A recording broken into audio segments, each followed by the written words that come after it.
sepak bola di seluruh Indonesia. Banyak pendapat yang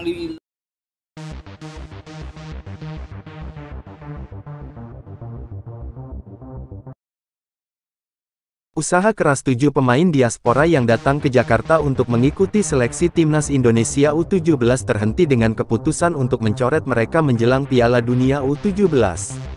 Waktu yang semakin mepet seiring dengan mendekatnya tanggal Piala Dunia U17 pada tanggal 10 November tahun 2023 membuat timnas Indonesia U17 terburu-buru dalam persiapan. Pelatih timnas Indonesia U17, Bima Sakti, telah berusaha maksimal untuk membentuk skuad yang kuat dalam rangka menghadapi Piala Dunia U17.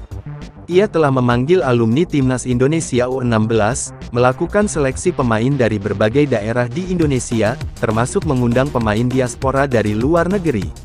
Awalnya, 6 pemain diaspora diundang oleh Bima Sakti. 5 di antaranya datang untuk seleksi di Jakarta, tetapi akhirnya hanya Aaron Liam Suitela Australia, yang berhasil mempertahankan posisinya dalam seleksi timnas Indonesia U17. 4 pemain lainnya, yaitu Mahesa Ekayanto, Belanda, Madrid Augusta, Belanda, Aaron Nathan Ang, Jerman, dan Staffan Kabil Horito, Spanyol, harus meninggalkan seleksi.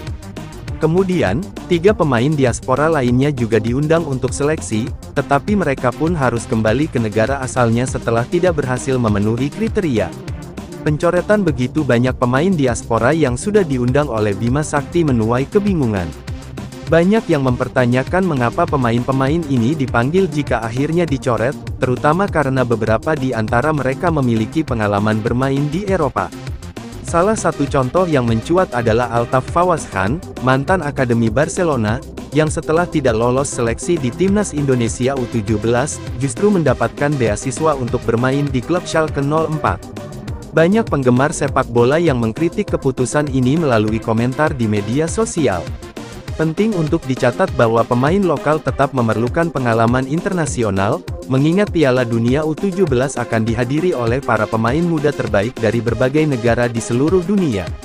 Kritik terhadap keputusan Bima Sakti juga menyuarakan pentingnya pengembangan mental dan penilaian yang cermat dalam seleksi timnas Indonesia U17.